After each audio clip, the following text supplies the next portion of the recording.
Picture this. 7 a.m., you grab your phone, Google Maps isn't working, you try to call someone, network unavailable, GPS is dead, the radio says global technical outage, banks closed, planes grounded, hospitals on backup power. You look up at the sky and ask, what the hell just happened? What happened is that someone somewhere decided to shut it all down. This isn't sci-fi. This is a scenario the world's biggest militaries are preparing for right now. Above your head, there are over 10,000 satellites. They run your internet, your GPS, your banks, your flights, everything. If they go down, the modern world stops. The question nobody's asking, who owns these satellites? Who can turn them off? And who could send us back to the Stone Age in hours? To understand, we need to go back 50 years to a Chinese cargo ship and the humiliation that China is still plotting revenge for. Grab your coffee and let's get into it. July 1993, a Chinese cargo ship called Yinhe, which means Galaxy in Chinese, is on a routine commercial voyage from China to the Persian Gulf. Suddenly, US intelligence releases a statement. This ship is carrying banned chemical materials that could be turned into weapons of mass destruction, and it's headed to Iran. America didn't wait for confirmation. Within hours, US warships surrounded the Yinhe international order. Reconnaissance aircraft started circling above, and somewhere in an operations room, someone pressed a button and did something nobody thought was possible. They cut the GPS signal to the ship. Think about that for a second. A ship in the middle of the Indian Ocean suddenly goes blind, doesn't know exactly where it is, doesn't know which direction the shore is. The compass works, but a compass alone in the middle of the ocean won't save you. And worse, America pressured every Gulf country to refuse the ship entry. 24 days. 24 full days the ship sat stranded in the middle of the ocean, the crew trapped, food running out, the whole world watching the humiliation. Finally, after international pressure, America allowed the ship to be inspected. The result? Nothing. Not a single gram of banned material. The accusation was completely wrong. Did they apologize? Compensate them? Of course not. America said intelligence was faulty and they moved on, story over. But for China, the story was just beginning. The Chinese government didn't file a lawsuit, didn't complain to the UN, didn't organize protests. They did something far more important. In 1994, just 1 year after the Yinhe incident, China started a secret project called BeiDou, meaning North Star in Chinese. The goal, build a navigation system that's 100% Chinese. Chinese satellites, Chinese technology, Chinese control. Nobody can shut it down. They knew it would take decades, they knew it would cost billions, but they knew something else. Whoever controls navigation controls power. Today, 30 years later, the BeiDou system has 45 satellites, more than America's GPS system itself. And that's not all. China is exporting this system to other countries. Pakistan uses it. African nations use it.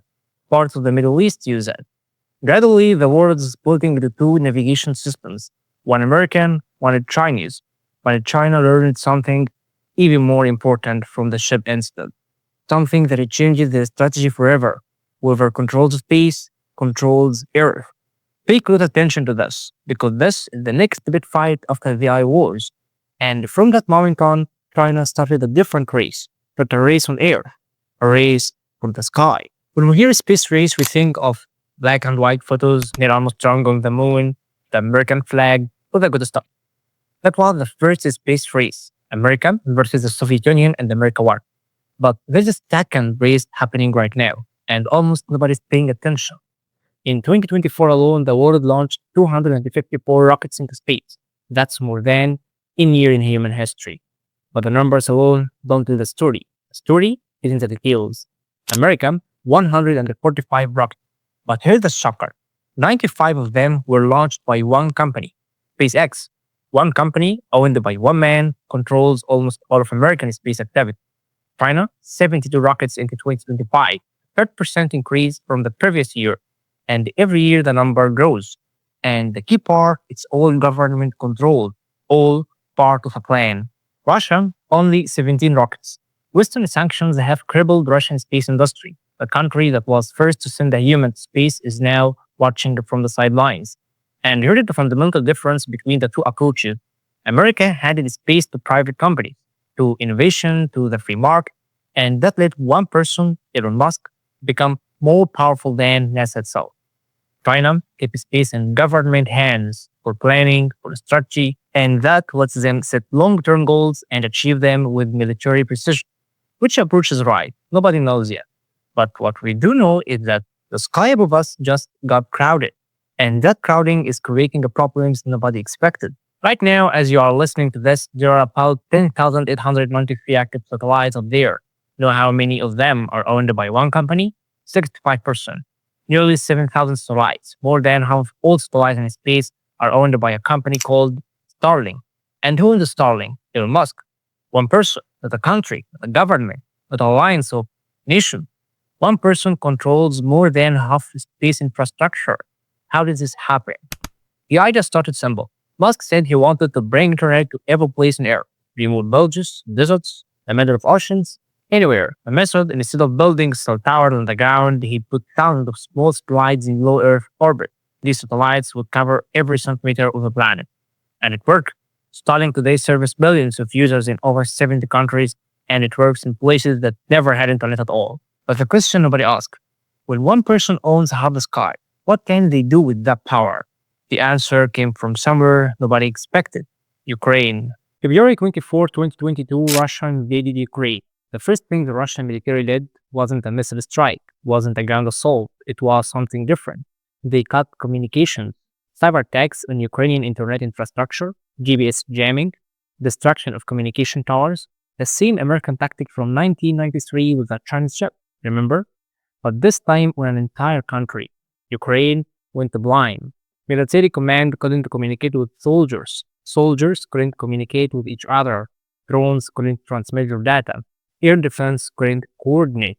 Absolute disaster. 2 days later, Ukraine's deputy prime minister did something desperate. He went on Twitter, yes, Twitter, and wrote a direct tweet to Elon Musk. Elon Musk, while you tried to colonize Mars, Russia tried to occupy Ukraine. While your rockets successfully landed from space, Russian rockets attacked Ukrainian civil people. We ask you to provide Ukraine with Starlink stations. Musk responded within hours. Starlink service is now active in Ukraine. More terminals en route. 12 hours. In 12 hours, Elon Musk did what governments take months to do. Within 2 days, the first shipment of Starlink dishes arrived in Ukraine. Within weeks, the Ukrainian military had thousands of terminals. Today, Ukraine has over 50,000 Starlink stations on the front lines. The Ukrainian military could see again, communicate again, learn their drones, coordinate defense. Musk himself said this. If I get rid of Starlink, the entire Ukrainian front line will collapse within days. Think about that sentence. One man sitting in his office in Texas, saying that if he decides, he can make an entire country's military collapse. That's not the power of a president. That's bigger. Because a president is accountable, monitored, can be removed if he's wrong. Musk, he's not accountable to anyone. He makes his own decisions for his company. And that's exactly what happened a few months later. Let's see how. September 2022, the Ukrainian military is planning a major operation. They want to strike the Russian fleet at Sebastopol port in Crimea. Ukrainian unmanned submarines start moving through the Black Sea. The operation is underway. Everything is ready. Suddenly, the route Starlink cuts out. Not a technical glitch, a decision. Elon Musk decided he wouldn't activate the Starlink over the operation area. The submarines went blind. The operation failed. The Russian fleet survived. Why did Musk do this? He said, if I had agreed to activate Starlink for this operation, I would have been complicit in a major act of war, and Russia might have responded with a nuclear strike. Maybe he was right, maybe he was trying to prevent World War III, but that's not the point. The point is that one person who represents nobody but himself made a decision that it changes the course of a battle in a war. Who gave him the trial? Nobody. Who can hold him accountable? Nobody. Who can stop him next time? Nobody. And that's the question governments around the world started asking. If Musk can do this in Ukraine, what else can he do and where? Guess who was watching from the sidelines and taking notes? That's right, China. China watched everything that happened in Ukraine, every detail, every moment, and they understood something important. Starlink isn't an internet company. Starlink is a weapon. A weapon the US government doesn't own, but that serves American interests. And if America ever decided to use it against China, in Taiwan, for example, China would find itself in the same position as Russia, blind, cut off, defeated. That's a scenario China isn't willing to accept. So, they started looking for a solution. How do we stop Starlink? In January 2025, China ran a military simulation on the most powerful computers. The scenario destroyed the Starlink network. The result, using the 99 Chinese satellites equipped with laser weapons and the microwave systems, China could disable 1,500 Starlink satellites in 12 hours, a quarter of the network in half a day. This wasn't a secret exercise. China announced these results, published them, let the whole world see. Why? Because it was a message, a direct message to Elon Musk and America. If you think about helping Taiwan like you helped Ukraine, we know how to respond. But China isn't just relying on threats. They are building an alternative. They are developing a Chinese system called Tiantai, meaning thousand sails, planning to have 14,000 satellites, a direct Chinese competitor to Starlink. And there's another system called the Wawan, 13,000 additional satellites. China is building a parallel sky, a sky that nobody can fit out. The race is now clear. It's not a race to the moon or Mars. It's a race for who controls the sky above our heads. And that's brought us to a stage we never wanted to reach. Space weapons. Generally lived in 2007 in complete secrecy, China launched a rocket, an ordinary rocking rocket, not going to the moon, not carrying a satellite. This rocket was going to kill another satellite. The target was an old Chinese weathered satellite called Penguin 1C at an altitude of 865 kilometers.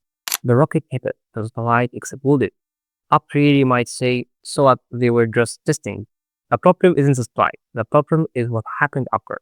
When the satellite exploded, it turned into over 3,000 pieces of debris, metal fragments flying into space at 28,000 kilometers per hour. A one of those pieces, even one the size of a centimeter, could destroy another satellite if it hits it. And that debris is still in space today. After 18 years, it's still orbiting Earth, it's still threatening every satellite that passes through. Russia decided to do the same thing. In November 2021, Russia struck an old Soviet satellite called Cosmos 1408. The result, 1,500 new pieces of debris.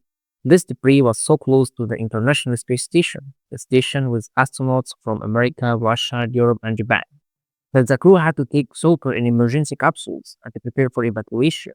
2 years later, India joined the club. In 2019, Prime Minister Modi went on live television and announced that India had become the fourth country capable of destroying life in space. 4 countries now have satellite colors: America, Russia, China, India. But these tests aren't the real problem. The real problem is what's happening in secret. In May 2024, Russia launched a satellite called Cosmos 2576. Normal satellite, normal launch, nobody cared. But weeks later, observers, people whose job is to track everything in space, noticed something strange. This Russian satellite was following an American satellite, not passing by coincidentally, following it, staying behind it at just 50 kilometers distance. Every time the American satellite changed course, the Russian satellite changed course behind it. The Pentagon released an official statement. This is a potential space weapon. In 2025, Russia launched another satellite called the Cosmos 2580. This one got closer. It approaches a classified American satellite every 4 days. Experts say this satellite might be equipped with a kinetic weapon, meaning it could strike the American satellite if ordered to. And there's another type of satellite called inspectors. Inspector satellites. Small satellites that approach other satellites to examine them, but nobody knows exactly what they are doing. This isn't a Cold War. This is a silent war happening above our heads and nobody can see it. Every day, satellites move through space in a strange dance, getting close to each other, watching each other, following each other. And nobody knows when this dance will turn into a strike. Let me tell you about a scenario called the Kessler syndrome. In 1978, a NASA scientist named Donald Kessler wrote a research paper that said something terrifying. If a certain number of satellites are destroyed in space, the resulting debris will hit other satellites. When those satellites are destroyed, they create more debris hits more satellites. A chain reaction, like dominoes. Once it starts, there's no way to stop it. The end result, low Earth orbit, where most of our satellites are, becomes a cloud of debris, a cloud so dense that any new satellite would be destroyed within seconds. And that means no GPS, no satellite internet, no military communications, no weather satellites, no spy satellites, no space. For decades, maybe centuries. And in a real space war, an exchange of strikes between America and China, for example, could trigger this chain reaction. Today, there are over 130 million pieces of debris above our heads. Most are small, less than a centimeter, but they are moving at bullet speed. And every new weapons test, every old satellite that explodes, every collision adds more debris. Some scientists say the Kessler syndrome isn't a question of if, it's a question of when. And scarier than that, there are certain satellites that if struck could start a nuclear war. There's a type of satellite called early warning satellites. These satellites orbit at very high altitude and they have heat-sensitive cameras. Any ballistic missile that launches these satellites is deployed within seconds and they report it. The American president knows a Russian missile is coming 30 minutes before it arrives. The Russian president knows an American missile is coming at the same speed. That time is enough to make a decision, respond or not. This is called mutually assured destruction. You know that if you hit me, I will know and I will hit back. And you know that if you hit me, I will know and I will hit back. So nobody strikes. Nuclear peace since 1945 is built on this principle. But what if these satellites get hacked? Imagine this scenario. A space war between America and China. China strikes a group of American satellites, among them by accident or on purpose, an early warning satellite. Suddenly, America goes nuclear blind. They won't know if Russia or China launched a nuclear missile. At that moment, American command faces two choices. Wait and hope nobody strikes them. Strike first before anyone strikes them. The second option is called a preemptive strike, and that could start a nuclear war without any real threat. A nuclear war because of a misunderstanding. The world we live in right now is built on the assumption that these satellites are working and nobody's hitting them. If that foundation shakes, nobody knows what could happen. Somewhere up there at 400 kilometers altitude, there's a massive metal structure called the International Space Station. This station has been orbiting Earth since 1998, 28 years. And it's not just a scientific station, it's a symbol. A symbol that countries who were enemies, America and Russia, were able to cooperate on something. A symbol that humanity can overcome its differences when the goal is bigger than politics. On this station, American, Russian, European, and Japanese astronauts lived together, ate together, ran experiments together, saved each other's lives. Even after Russia invaded Ukraine, cooperation on the station continued. American astronauts flew on Russian rockets, Russian astronauts used American equipment. Space was the only place politics didn't enter, but that's over now. In 2031, the International Space Station will end. It won't stay in space. It will be deliberately crashed into the Pacific Ocean, into a region called Point Nemo, the farthest point from any land on Earth. NASA signed a contract with SpaceX worth $843 million to build a spacecraft to push the station and guide it to the crash site. 26 years of international cooperation will become wreckage at the bottom of the ocean. The question, what comes after? After 2031, when the International Space Station crashes, there will be only one functioning space station, Tiangong. Heavenly Palace, that's what the name means in Chinese. A 100% Chinese station. They built it themselves, they operated themselves, no Western components. Why did China build their own station? Because America banned them from participating in the International Space Station. In 2011, the US Congress passed a law called the Wolf Amendment. This law prohibits NASA from any cooperation with China. China's astronauts aren't even allowed to enter the International Space Station. So China said, fine, we will build our own. And they did. Today, Tiangong has 3 Chinese astronauts working continuously. They have labs, experiments, and new space telescope called Xuantian will be positioned next to the station, competitor to Hubble. And there are plans to expand the station from 24 tons to 180 tons by 2030, and to allow other countries to participate. But not just any country, countries China approves of. Imagine the scene in 2032. The International Space Station is gone, America is still building the replacement, commercial stations aren't ready yet, China has the only functioning space station in space. Any country in the world that wants to run experiments in space, train astronauts, participate in anything, needs to talk to China first. That's not just technical victory, that's a massive symbolic victory, and China knows it. Let's come back down to Earth for a bit. I know I have had you up in space for a while. If you are tired of making that cafe I mentioned at the beginning, I'll wait. China isn't just building their empire in space. They are building infrastructure on Earth. In January 2023, China signed an agreement with a small country called Djibouti. The agreement, China will build their first spaceport outside of the China. Project value, $1 billion. What will this spaceport have? 7 launch pads for flights, 3 test platforms for rockets, roads, buildings, and the complete power grid. At least 35 years. Why Djibouti specifically? First, Djibouti is close to the equator, and this is super important. Pay attention. When you launch a rocket from Earth, the Earth itself gives it a boost because the Earth spins, and the spin is fastest at the equator, about 1670 kilometers per hour. So the closer you are to the equator, the less fuel the rocket needs, and the lower the cost. That's why the most important launch bases in the world are near the equator. Cape Canaveral in Florida, French Guiana in South America. Second, Djibouti has something else. China's only overseas military base. Since 2017, China has had a naval base in Djibouti, and now they are building a spaceport right next to it. A few kilometers away, there's an American military base, Camp Lemonnier. 2 bases from the world's 2 biggest powers in a tiny country, right next to each other. And now China is adding a space dimension to the competition. That's not all. China is negotiating spaceports in Kenya, in Somalia, in other African countries. America see all of this. American officials say these spaceports are just a cover. The real goal is to expand China's military influence in Africa. They say science and space, but it's camouflage. They want to spread their forces everywhere. China responded, this is peaceful cooperation, development, mutual benefit.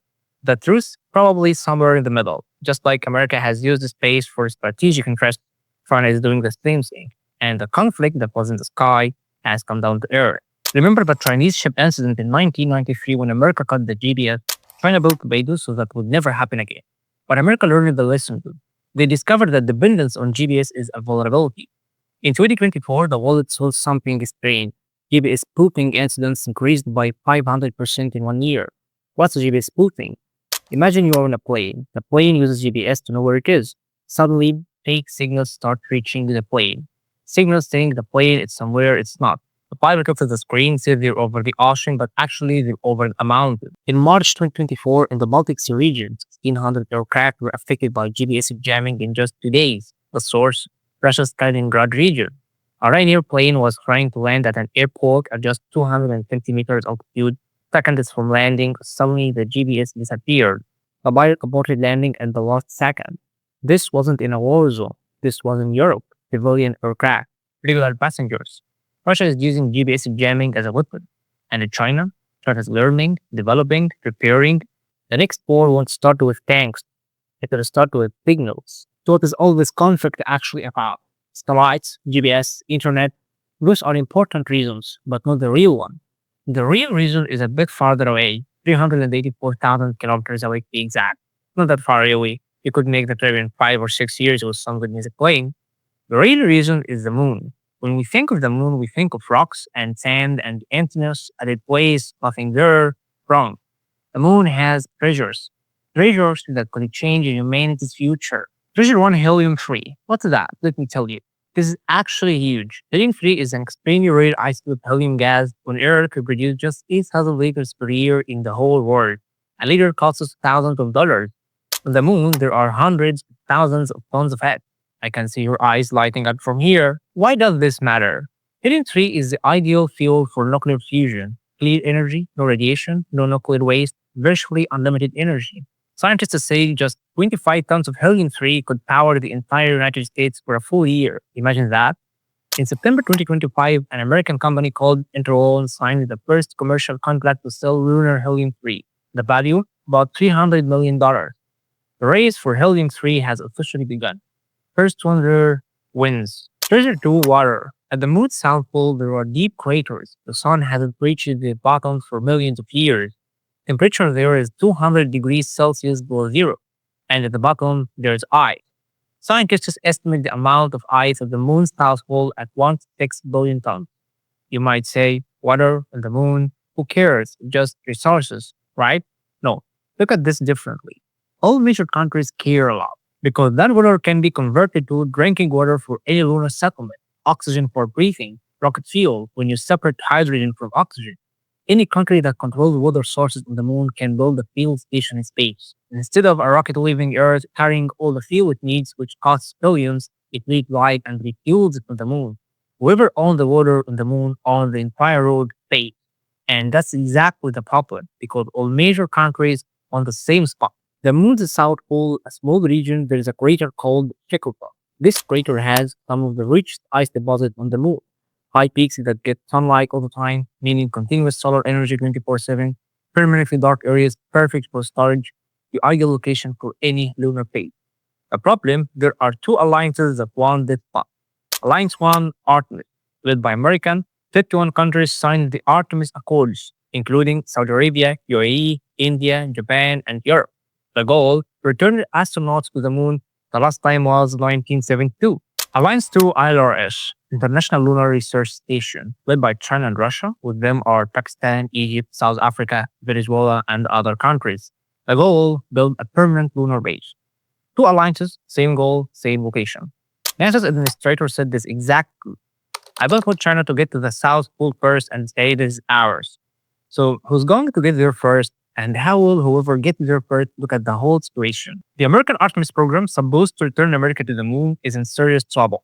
Artemis 1 2022 uncrewed the supply succeeded, but they discovered that the heat shield had problems. Artemis 2 was supposed to be 2024, crewed flight around the moon without landing, delayed to 2026 because of heat shield issues. Artemis 3 first landing was supposed to be 2025. Now they're saying 2027 or 2028. It's not certain. The bigger problem, the landing vehicle. NASA is depending on SpaceX to build the landing vehicle. This vehicle needs to be refueled in space. And that refueling process needs 10 to 16 separate flights before the vehicle can land on the moon. The problem, this technology has never been tested, not once. NASA's Inspector General said the timeline is unrealistic. Meanwhile, China is running like clockwork. Chunk 6, 2024, succeeded. First samples from far side of moon. Chunk 7, 2026, ready. Chunk 8, 2028, on track. 2030, crewed landing. If you're trying to reach the South Pole before America, even by just 1 year, they'll have at least 5 years alone there. 5 years to build a base, dig, extract, the rules of the game. And that brings us to the big question. Who owns space? And who have the right to take its resources? Let me take you back in time a bit. In 1967, at the height of the Cold War, the world signed something called the Outer Space Treaty. The treaty says no country can claim ownership of space or any celestial body. Space is the province of all mankind. Weapons of mass destruction are banned in space. Beautiful words, idealistic, and useless. Because the treaty says nothing about extracting resources. If you go to the moon, dig, extract helium-3 or water, who is that? The treaty doesn't say. In 1979, the UN tried to solve this problem with a new agreement called the Moon Treaty. The agreement says that lunar resources are the common heritage of mankind and must be distributed fairly to all countries. Nice idea, but who signed it? Only 17 countries, not including America or Russia or China, or any country with a real space program. So the agreement is meaningless. So America said, since there's no law, we'll make our own. In 2020, America launches the Artemis Accords, new rules for space, including any country can extract resources from space and own them. Countries can establish safety zones around their work site. Cooperation and transparency are required. 51 countries signed, America and its allies. China and Russia refused. Russia described the accords as space native. China said it's a bypass of the UN and an American attempt to control space. The result, the world is heading toward two parallel legal systems, one American, one Chinese, contradicting each other with no court to judge between them. If both alliances reach the same spot on the moon, and that's what will happen, there's no law to determine who has the right what. After all this, the moon isn't the end. The moon is just a station. The real goal is much farther, Mars. Elon Musk has been saying for years that his primary goal is to colonize Mars, not visit, colonize, build cities, move humans. In May 2025, Musk announced his plan. 2026, first uncrewed Starship to Mars. 2029, 2031, first crewed mission. 2050, a colony of 1 million people. Insane numbers. Most scientists will say it's impossible with current technology, but Musk has a habit of doing impossible things. China, they have a plan too. A mission called Tianwen 3 is planned for 2028-2030. The goal, returning the first samples from Mars to Earth. If they succeed, China will be the first country in history to do this, before NASA, before anyone. The race for Mars has begun, and it's not clear who's going to win. In December 1968, astronaut William Anders was aboard Apollo 8, the first human mission to orbit the moon. As he was circling around the dark side, something happened that nobody expected. From behind the dead gray lunar horizon, something started to rise. Something blue, something alive. Earth. Anders grabbed the camera quickly and they took a photo. One photo, they later called it Earthrise. That photo changed something inside me. For the first time, we saw ourselves from the outside. A small planet, blue, suspended in infinite blackness alone. No borders visible from up there, no countries, no flags, no us and them. Just a fragile blue marble with everyone we love, everyone we've ever known, everyone who's ever lived and died since the beginning of history. Anders said later we came to explore the moon and we discovered Earth. Years after that photo, Carl Sagan, the famous astronomer, asked NASA for a strange request. The Voyager 1 spacecraft was about to leave the solar system forever. Sagan asked them to turn it around and photograph Earth one last time. The photo came out, Earth appears in the box, a small pale blue dot, smaller than a grain of sand. Sagan wrote words that stayed with me. Look again at that dot. That's here, that's home, that's us. Everyone you love, everyone you know, every human being who ever was, lived out their lives on a motive dot suspended in a sunbeam. The space we talked about today, with all its conflicts and weapons, is the same space where Sagan saw this pale blue dot and his ears saw. Space doesn't change. We change. We can look at it and see a battlefield, or we can see what Sagan saw, that we're all the same small planet, and that planet is all we have. The answer isn't with me. It's with the people who will make decisions in the next 10 years. Presidents, generals, scientists, and with you too, because now you know, and awareness matters. If this video opened your eyes to something you didn't know, hit subscribe and turn on notifications. There's a lot more coming that nobody's talking about. And smash that like button. It helps more people find this and understand what's really happening above their heads. See you in the next one.